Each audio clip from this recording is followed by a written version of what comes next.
আমাদের শিক্ষা বিভাগে তাদের হস্তক্ষেপ, অনৈতিক হস্তক্ষেপ তারা করে যাচ্ছে। এই দেশ স্বাধীন হওয়ার পরের থেকেই অন্য কোনো মন্ত্রণালয় নিয়ে কোনো কথা হয় না। মনে করেন পাট মন্ত্রণালয়, সমাজ কল্যাণ, আরো কত মন্ত্রণালয় আছে, কিন্তু শিক্ষা মন্ত্রণালয় নিয়ে আমাদের কথা বলতে হয়। এবং যে কোনো সরকারের ক্ষমতা আসে না কেন, এই শিক্ষা মন্ত্রণালয় এমন লোকদেরকে বসায় যাদের চিন্তা চেতনার মধ্যে ইসলাম বিদ্বেষী মনোভাব থাকে এবং ট্রান্সজেন্ডার, এলজিবিটির মতো মত পথকে যারা প্রমোট করে, এইরকম লোকদেরকে তারা এই শিক্ষা মন্ত্রণালয়ে দায়িত্ব দেওয়া হয়। তা না হলে বারবার আমরা দেখতেছি কোন সময় ট্রান্সজেন্ডার এজেন্ডা, কোন সময় এলজিবিটির প্রমোট করা হয়, আবার মাঝে মধ্যে দেখি কিভাবে ব্যাঙে লাফায়, ব্যাঙ লাফ দেয়, এগুলো শিক্ষকরা শিখায়। এবং আমার প্রাণের ছাত্রীদেরকে কিভাবে ডিম বাঁচতে হবে এগুলো স্কুলে কলেজে শিক্ষা দেওয়া হয়। এগুলো তো বাসায় মায়েরা শিক্ষা দিবে।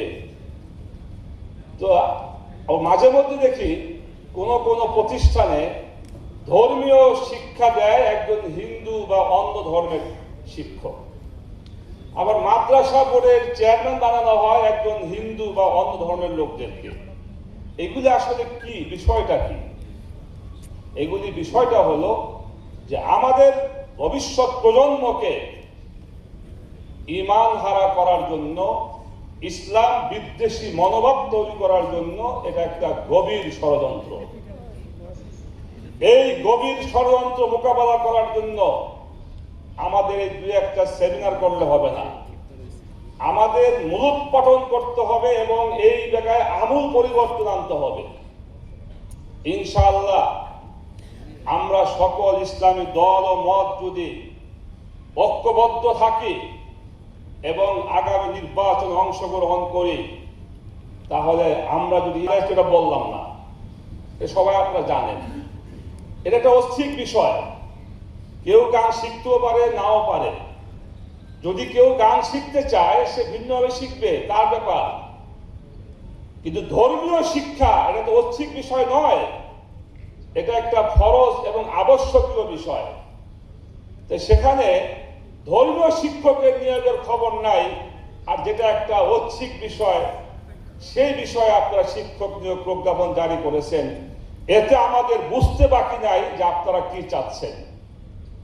অতএব আজকের এই সেমিনার থেকে পরিষ্কার দাবি হলো যে গানের শিক্ষকের যে প্রজ্ঞাপন জারি করেছেন, এই প্রজ্ঞাপন বাতিল করে ধর্মীয় শিক্ষক এবং ধর্মীয় শিক্ষা কারিকুলাম আমাদের প্রাথমিক স্কুল পর্যায়ে বাধ্যতামূলক করতে হবে। যদি তা না করা হয়, কিভাবে বাধ্য করতে হয় সেই পথ আমাদের জানা আছে।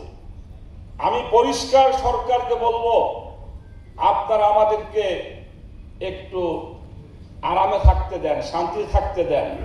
কারণ দীর্ঘ 15 বছর আন্দোলন করতে করতে, জেল খাটতে খাটতে আমরা কিন্তু অনেক ক্লান্ত হয়ে গেছি। ভাবছিলাম যে এই সরকার এই 1 বছর হয়তো আমরা একটু আরামে আমাদের সংগঠন, দল এবং দেশকে গুছাবো। এখনো যদি আন্দোলন করতে হয় দাবি দেওয়া নিয়ে, এই জন্য আমরা পরিষ্কার বলি, অবিলম্বে এই প্রজ্ঞাপন বাতিল করতে হবে এবং ধর্মীয় শিক্ষক নিয়োগ এবং ধর্মীয় শিক্ষা কারিকুলাম বাস্তবায়ন করতে হবে।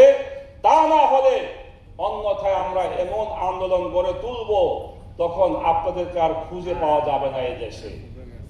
আজকে আমি এই জাতীয় সেমিনারে আমাদেরকে দাওয়াত করার জন্য এবং